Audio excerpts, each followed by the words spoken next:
Hello दोस्तों, नमस्ते। कैसे हैं आप सब? मस्त ही होंगे, उम्मीद करते हैं।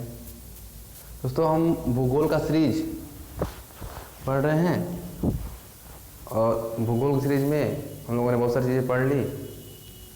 और आज का टॉपिक हम लोग का है वायुमंडल।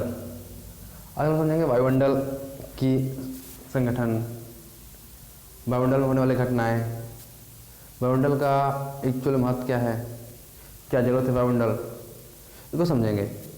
दोस्तों, हम जो ज्योग्राफी का भूगोल का सीरीज बना रहे हैं वीडियो के माध्यम से, इसको अगर आपको समझना है अच्छी तरह से तो हम चाहते हैं कि आप पहले पिछले वीडियो को देखिए, तभी हमें एक समझ मिलेगा। हम एक सीरीज से चल रहे हैं स्टेप बाय स्टेप। तो हम सब इतना जानते हैं कि हर घटना एक दूसरी घटना से लिंक होती है, इसलिए हमारे पिछले वीडियो को भी देखें, इस वीडियो को भी देखें तो ज़्यादा अच्छा समझ में आएगा। आज हम लोग पढ़ेंगे वायुमंडल, समझते हैं वायुमंडल। दोस्तों, आज हमने चित्र को थोड़ा पहले बना लिया है, क्योंकि चित्र थोड़ा जटिल था। वीडियो में टाइम बीच में लाते हैं, थोड़ा अनावश्यक समय जाता, तो इसके लिए हम चाहा कि चित्र को थोड़ा पहले बना लें, चित्र को तो समझेंगे, ठीक ना।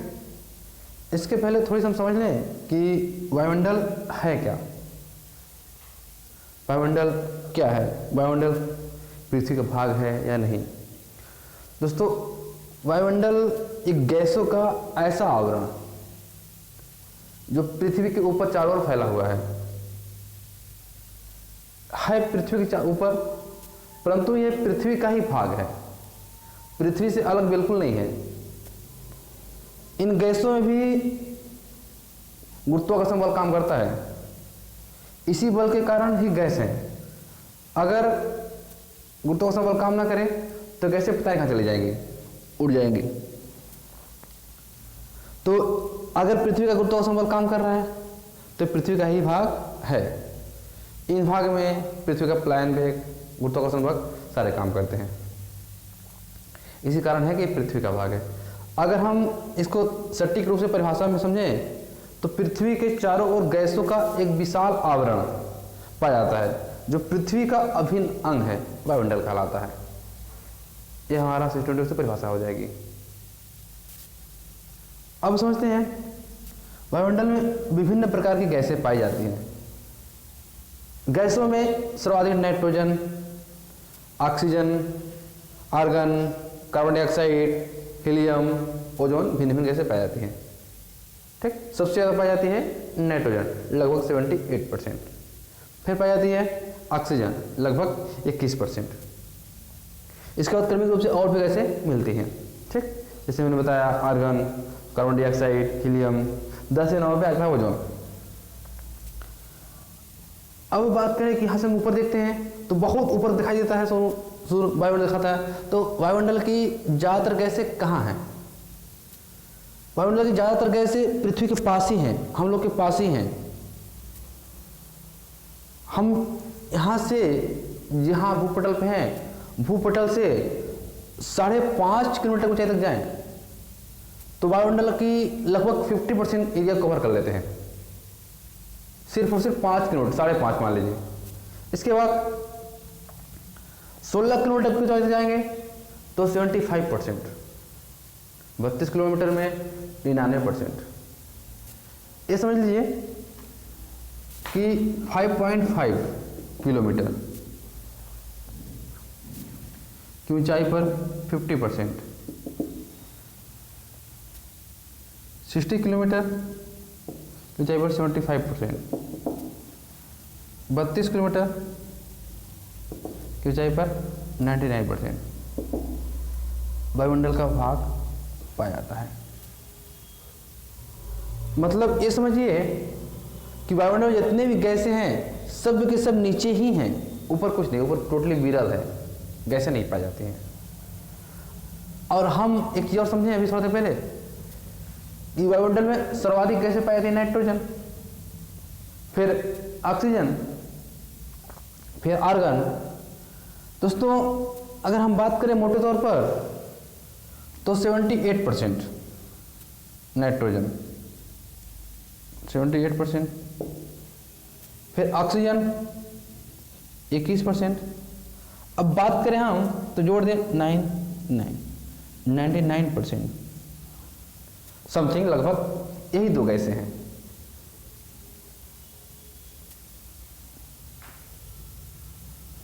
मतलब इन दोनों गैसें मिला दिया जाए तो 99% गैसें यहीं कवर हो जाती हैं। अब बचा मात्र 1%। यही दो गैसें हैं, ज़्यादातर पाई जाती हैं गैसें दोनों। और घटना को देखिए, लिंक कीजिएगा दोनों घटना को, साथ समझिएगा तब मजा आएगा। दो गैसें हैं जो सर्वाधिक मात्रा में पाई जाती हैं, नाइट्रोजन और ऑक्सीजन। दोनों मिला के लगभग 99% हो रहा है। उसमें से ज़्यादा कौन सी है? नाइट्रोजन। नाइट्रोजन अगर हल्की गैस होती तो ऊपर उठती, तो वायुमंडल का ज़्यादा हिस्सा नीचे नहीं मिलता। क्यों? क्योंकि सर्वाधिक वही है। अर्थात हम ऐसा कहेंगे कि नाइट्रोजन भारी गैस है, तभी तो नीचे है। अगर हल्की होती तो ऊपर होती, और ऊपर होती तो वायुमंडल का ज़्यादा हिस्सा ऊपर पाया जाता, नीचे नहीं। इन दोनों घटना को बिटवीन कनेक्शन अगर समझेंगे तो देखिए, ज़्यादातर हिस्सा 32 किलोमीटर ऊंचाई तक में सारे 99% मिल जा रहा है, और नाइट्रोजन 78% है। तो भारी गैस होगी तब तो नीचे मिल रही है, अर्थात नाइट्रोजन एक भारी गैस है। और ये अक्रिय गैस भी है, ठीक, भारी गैस है। अब बात करते हैं, समझ में आ जाइए ना वायुमंडल का घटना। अब इसमें बहुत सारी चीजें पाई जाती हैं। पहले इस चीज को समझ लेते हैं, फिर आगे, ठीक है ना। इस चीज को समझिए दोस्तों, तो ये हम एक काल्पनिक चित्र बना के रखे हैं, उसके मदद से समझने का प्रयास करेंगे क्या कौन से बता रहा है। ये हमने गोला करके जो बताया है, ये बनाया क्या? पृथ्वी को मान लिया है। ये अपना 0 डिग्री अक्षांश है। ये कौन से? 0 डिग्री अक्षांश है। समांतर 0 डिग्री अक्षांश लेटी हुई होती है, परंतु उसको ऐसा मत समझिएगा, नहीं मिस कर जाएंगे। ये मेरा 0 डिग्री अक्षांश है, ठीक। इसको देशांतर मान लिए हैं, ये उत्तरी पोल और ये दक्षिणी पोल। हम काल्पनिक बनाए हैं, ये मत समझिएगा कि लवखड़ी खड़ी है तो देशांतर होगी, नहीं, बिल्कुल नहीं। हमने समझने के लिए बनाया है। ये रेखा है 0 डिग्री अक्षांश है, ठीक, अर्थात ये भूमध्य रेखा है या विषुवत रेखा है, नहीं तो पोल है। दोस्तों फिजिक्स में लोगों ने पढ़े हैं कि गर्म चीजें हमेशा ऊपर उड़ती हैं या हल्की होती हैं, ठंडी चीजें भारी होती हैं, इसलिए नीचे दबती हैं। और हम लोगों ने अभी बताया थे अक्षांश वाला रेखा, अक्षांश वाला वीडियो जाके देखिएगा, समझ में आएगा। 0 डिग्री अक्षांश पर वर्ष में 2 बार सूर्य की किरणें लंबवत पड़ती हैं, मतलब वहां अत्यधिक तापमान होता है, उच्च दाब होता है। और उसी चैप्टर में जाके पढ़िएगा, देखिएगा वीडियो में कि तापमान और वायुदाब का बिल्कुल उल्टा कनेक्शन होता है। अगर तापमान बढ़ रहा है तो वायुदाब घटेगा निश्चित रूप से, ठीक। तो इस 0 डिग्री अक्षांश के समथिंग, इस 0 डिग्री अक्षांश रेखा क्षेत्र में वर्ष में 2 बार सूर्य की किरणें लंबवत होती हैं, मतलब उच्च तापमान मिलता है इस क्षेत्र में। जब उच्च तापमान मिलता है तो वायुदाब कम होगा, और वायुदाब जब कम होगा तो हवाएं ऊपर उठेंगी। किस क्षेत्र में? विषुवत रेखीय प्रदेश में। दोबारा बता दें, फिर समझिएगा अच्छे से, समझने प्रयास कीजिएगा। विषुवत रेखीय प्रदेश में सूर्य की किरणें वर्ष में 2 बार सीधी पड़ती हैं, लंबवत पड़ती हैं, अर्थात 2 बार उच्च तापमान प्राप्त होता है, ठीक। 21 मार्च और 23 सितंबर को। मोटे तौर पर हम समझें तो विषुवत रेखीय प्रदेश में ठंड का कॉन्सेप्ट होता ही नहीं, ठंड समझते नहीं है वो लोग। उन लोगों के यहाँ मैक्सिमम ठंडी, अधिकतम ठंडी उतना पड़ती है जितना हमारे यहाँ, हम बात करें भारत में 21 मार्च और 23 सितंबर के लगभग होता है अधिकतम ठंडी। हमारे यहाँ जो जून या मई में ठंडी मिलती है, जून समझ ले गर्मी मिलती है, सॉरी जो जून में समझ गर्मी मिलती है, वो गर्मी उन्हें वर्ष 2 बार मिलता है। मतलब गर्मी उतना ज़्यादा और ठंडी बिल्कुल कम। तो जब गर्मी अधिक मिल रही है तो आसपास का वातावरण अधिक गर्म होगा। जब गर्म होगा तो हवाएं गर्म होंगी तो ऊपर उठेगी वो। इसी कारण दोस्तों विषुवत रेखीय प्रदेश में वायुमंडल का क्षेत्र ऊंचा हो जाता है, ऊपर उठने लगता है। जस्ट उसका अपोजिट ध्रुवों की ओर, पोल या 90 डिग्री अक्षांश के पास, 90 डिग्री अक्षांश के पास सूर्य की किरणें लंबवत नहीं पहुंच पाती, तिरछी पहुंचती हैं। उस तिरछी पहुंचने के कारण वहां अत्यधिक ठंड होता है। बर्फ देखिए मानचित्र में, देखिए प्राकृतिक मानचित्र विश्व का देखिए, दिखाएगा आपको उत्तरी छोर में और दक्षिणी छोर में बर्फ मिलते हैं। बर्फ मिलने का कारण यही है कि वहाँ तापमान नहीं मिल पाता है। अगर तापमान मिलता तो बर्फ है नहीं मिलते। अगर तापमान कम है, अभी हमने बताया है वायुदाब उच्च होगा, हवाएं नीचे की ओर गिरेंगी। जैसे इसका अपोजिट विषुवत रेखीय प्रदेश में सूर्य के प्रकाश अधिक मिलता है तो तापमान बढ़ेगा, हवाएं ऊपर उठेंगे। क्यों? क्योंकि वायुदाब कम होगा। इसी का परिणाम स्वरूप दोस्तों हम क्षोभ मंडल समझ रहे हैं। क्षोभ मंडल की अधिकतम ऊंचाई ध्रुवों की ओर, ध्रुवों की तौर 8 किलोमीटर होती है। कितना होती है? 8 किलोमीटर। और सेम इसका अपोजिट विषुवत रेखीय प्रदेश में 16 किलोमीटर। ध्रुवों तरफ कितना होता है? 8 किलोमीटर। विषुवत रेखीय प्रदेश में कितना होता है? 16 किलोमीटर।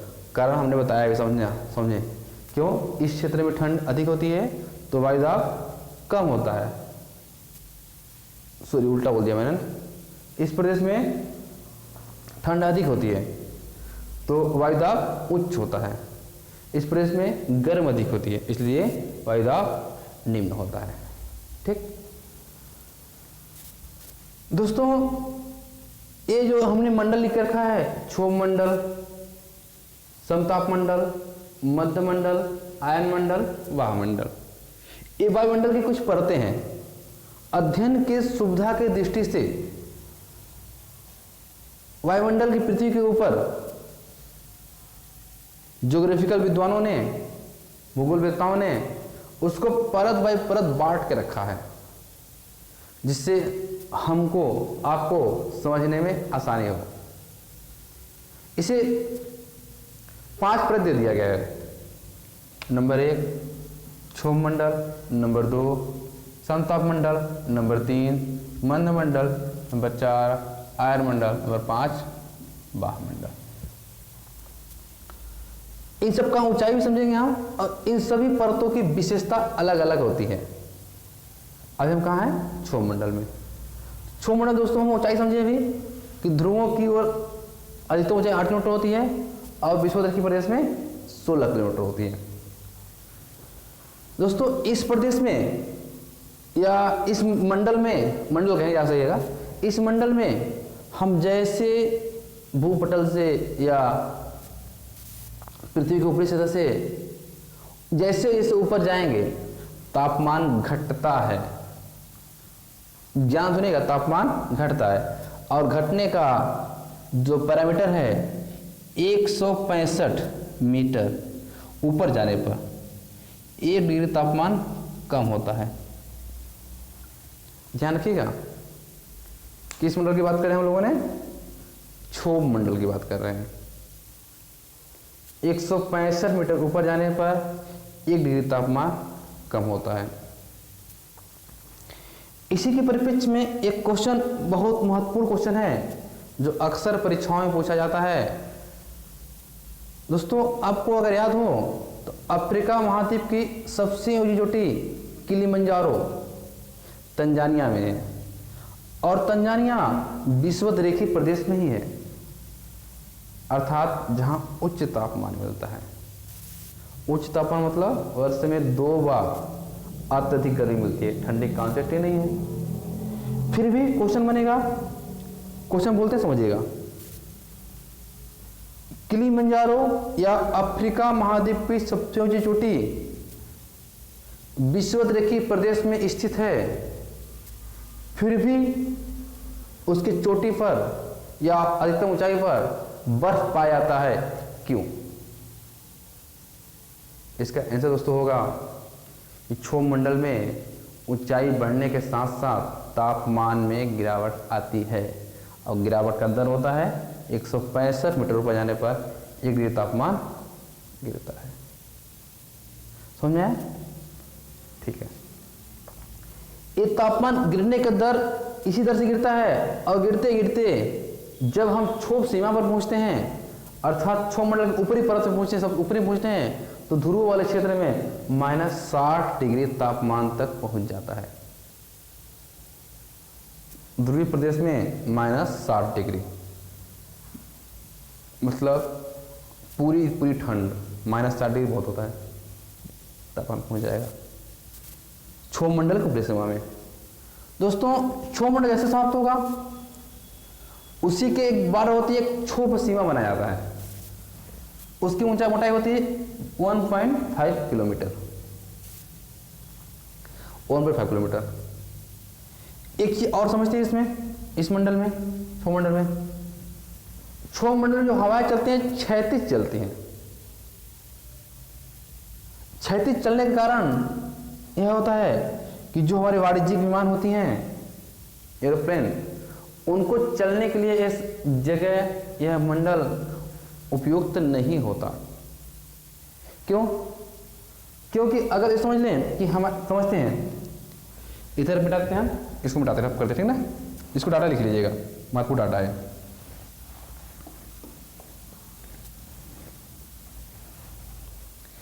ये समझ लें हवाएं अगर ऐसे चल रही हैं, इधर से ऐसे चल रही हैं, जो वाणिज्यिक विमान या एरोप्लेन इधर से ऐसे जा रही है, उसे तो उड़ने में सहायता मिलेगा, तेज उड़ जाएगी, परंतु जो इधर से आ रही है उसे गतिरोध पैदा होगा, टकराव पैदा होगा, घर्षण पैदा होगा। इस कारण तरह तरह की समस्याओं का सामना करना पड़ेगा। इसलिए क्षोभ मंडल वाणिज्यिक विमान उड़ने के लिए उपयुक्त नहीं होता है। ठीक, अगर क्षोभ मंडल के पॉइंट में बात करना चाहें, लिखना चाहें, लिख लीजिएगा, दोबारा एक बार रिपीट करते फटाफट 60 में।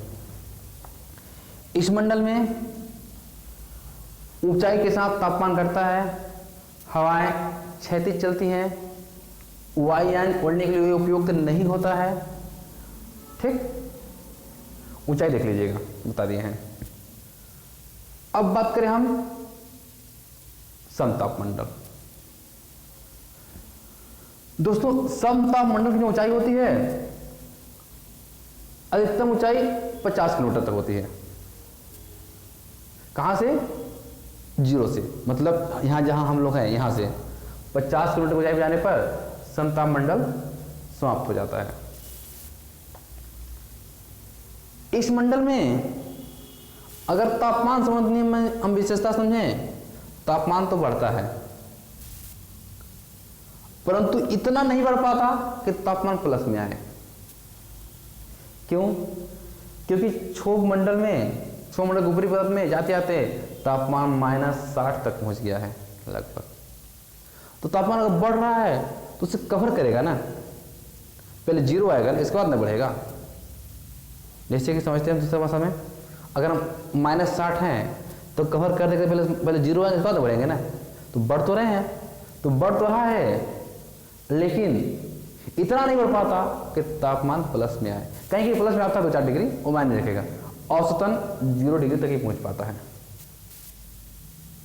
तापमान बढ़ा जरूर, लेकिन इतना नहीं बढ़ पाया कि अपना अस्तित्व बना सके, कुछ तक आ पाया तापमान। हवाएं की बात करें दोस्तों, तो इस मंडल में हवाएं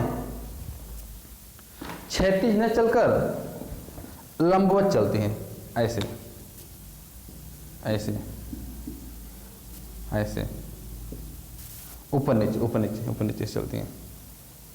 हवाओं को इस तरह से चलने के कारण इसका सबसे बड़ी फायदा होता है कि वाणिज्यिक विमान इसी मंडल में चलती हैं। क्यों? क्योंकि उनको उड़ने के लिए, उनके चलने के लिए सर्वाधिक उपयुक्त जगह, वातावरण बनता है। एक चीज और इसमें समझते हैं, एक बहुत चर्चा का विषय होता है ओजोन परत। ओजोन परत दोस्तों लगभग 15 किलोमीटर मोटी एक परत है जो गैसों का परत है, गैस से बनी हुई है।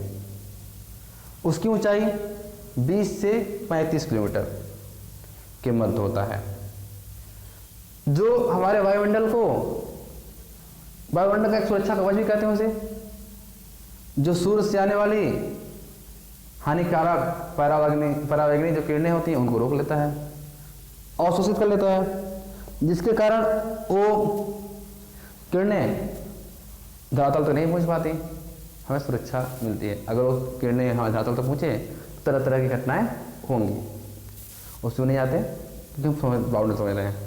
लेकिन ये तो समझिएगा कि ओजोन परत की ऊंचाई कितना होती है, 20 से 35 किलोमीटर के मध्य। एक चीज और, ओजोन परत की इकाई को नापने का जो है इसको डाप्सन इकाई से नापते हैं। डाप्सन इसको मापने जो है डाप्सन इकाई से मापते हैं। ठीक, इतना ध्यान रखिएगा।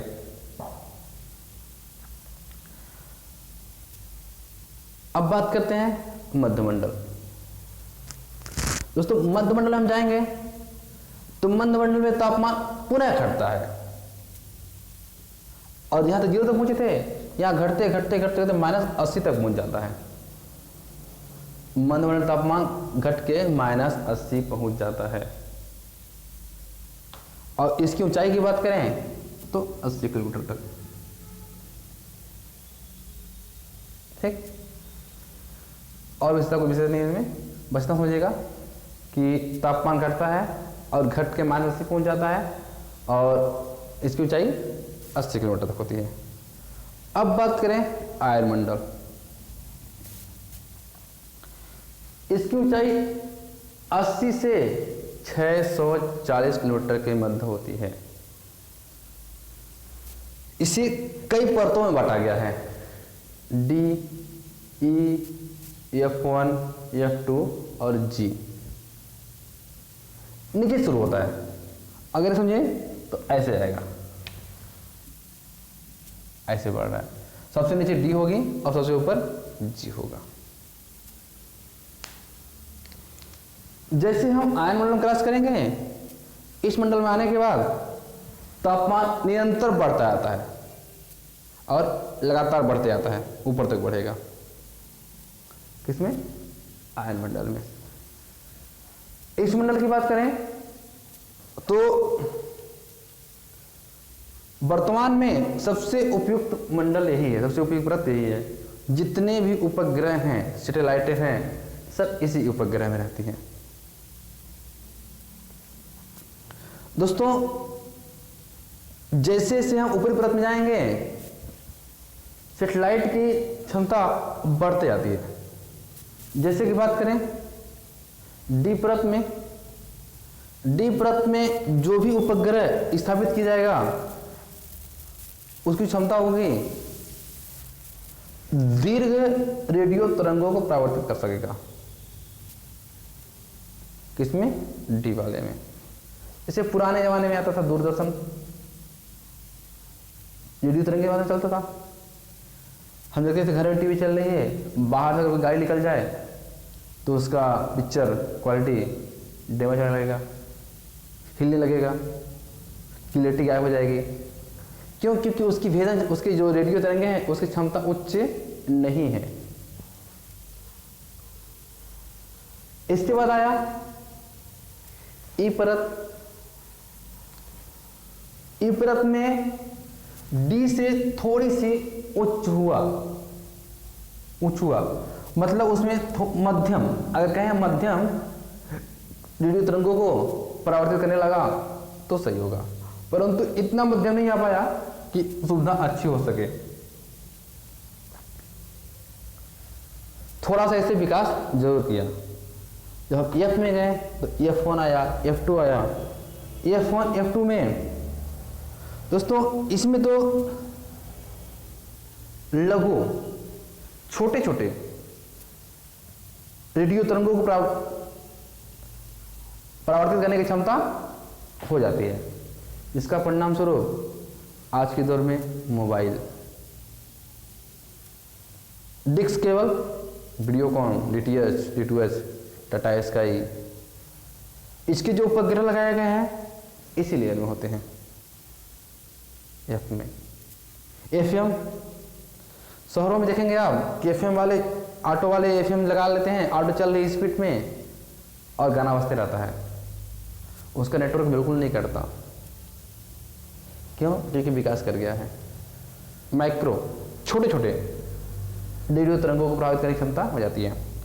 तब के ज़माने जो हमारे अपने पास 2G मोबाइल थी, हम चलती हुई बात करते थे तो आवाज़ में रुकावट पैदा होता था, गतिरोध पैदा होता था। सामने वाला बोलता था कि पहले खड़ा हो लो फिर बात करो। क्यों? क्योंकि जब हम चल रहे हैं तो सेटेलाइट से कनेक्शन हमारे मोबाइल का अच्छे से नहीं बन पाता था। क्यों? क्योंकि उसकी क्षमता ही उच्च नहीं थी, जिस कारण हमारे आवाज़ में गतिरोध पैदा होता था। अब ऐसा नहीं होता। आप गाड़ी भी चला रहे हैं, हेडफोन लगा हुआ है, ब्लूटूथ लगा हुआ है, तो आराम से धीरे करके बातें करते चले जाएंगे, आवाज़ें नहीं करती। क्यों? क्योंकि उसकी भेदन क्षमता बढ़ गई है, रेडियो तरंगों की क्षमता बढ़ गई है। माइक्रो छोटे छोटे रेडियो तरंगों को परावर्तित करने की क्षमता उनकी हो गई है। इसी का परिणाम है कि चीज़ें होती है। दूसरी बात क्या है? जी परत।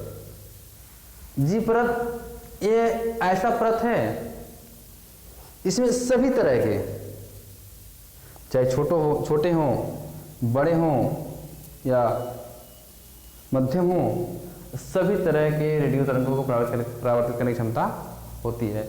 वर्तमान में सबसे ज़्यादा उपयोग इसी परत का किया जा रहा है। अगर दोस्तों ऊंचाई की बात करें तो ऊंचाई हम समझ लेते हैं। जी परत की ऊंचाई 400 से शुरू हो जाती है,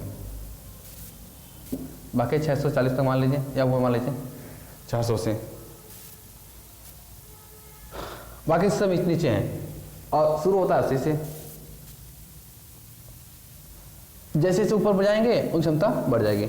या इसको समझना हो तो अच्छे समझिएगा, और एग्जाम्पल बताते हैं। हम समझ लीजिए कि नीचे कोई चीज़ रखा हुआ है, इतना ऊपर अगर फोकस मारेंगे लाइट तो कम कवर करेगा, इसको और ऊपर करेंगे तो और कवर करेगा। एक सेम घटना घट रही है। उपग्रह जो लग रहा है, जितना ऊपर जाएगा वो क्षमता उतना ज़्यादा एरिया को कवर कर पाएगा, इस कारण क्षमता भी उतना ज़्यादा होगी। जो भी उपग्रह होते हैं दोस्तों, तो पृथ्वी की कक्षा में स्थापित कर जाते हैं, और पृथ्वी जिस दर से अपने अक्ष पे घूर्णन कर रही है, उसी दर से वह उपग्रह भी घूर्णन करता है या घूमता है। तभी तो हमारा और उपग्रह कनेक्शन नहीं बिगड़ता है। ये ऐसा होता कि पृथ्वी घूमती उपग्रह नहीं घूमता तो कनेक्शन आपस में बिगड़ जाता। ठीक, ये है आयनमंडल। इसका वायुमंडल। वायुमंडल दोस्तों लास्ट तक है, शुरू समझ लीजिए। इसमें तापमान उच्च होता है, तापमान उच्च होता है, परंतु गैसें नहीं होती, और गैसें न होने के कारण तापमान तो उच्च होता है, परंतु अगर वहां चले जाएंगे तो जलेंगे नहीं, क्योंकि जलने का माध्यम नहीं है। माध्यम चाहिए, और वहाँ गैस है ही नहीं, और गैस न होने के कारण क्या है? उच्च तापमान ही है। उच्च तापमान होने के कारण गैसें बिगड़ जाती हैं, क्योंकि तापमान बढ़ा तो वैसे हल्की हो गई तो फैल गई, और जैसे जैसे नीचे आएंगे तो क्या कहते हैं, तापमान यहाँ निम्न है तो गैसें भारी हैं, नीचे रहती हैं। ये दोस्तों ना वायुमंडल। वायुमंडल की विशेषता बात करें और कुछ बचा नहीं है। उपग्रह होता है, एक चीज बता दें, मौसम संबंधी जितने भी घटनाएं होते हैं सब नीचे ही हैं।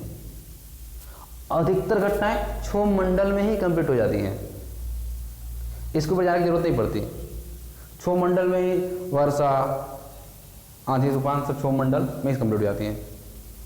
अगर ये बता दिया जाए कि मौसम संबंधित सभी घटनाएं लगभग 50 किलोमीटर तक में, तो बिल्कुल सही है, कोई आपत्ति नहीं है, इसके ऊपर कुछ नहीं होता। मौसम संबंधी जितनी भी घटनाएं हैं सब के सब इसी तरह नीचे ही हैं। ये दोस्तों हमारा चैप्टर था वायुमंडल, समझिए और हमें जरूर बताइए कमेंट बॉक्स में कैसा रहा। और हम बिल्कुल पूरा इसका थ्योरिकल बेस्ड को सम्मिलित करने का प्रयास किया है और हमने पूरा समझा दिया। कहाँ जहाँ भी कुछ चूक रह गई होगी जरूर बताइएगा, हम उसको पूरा करेंगे। और उम्मीद करते हैं आपको समझ में आया होगा। Thank you.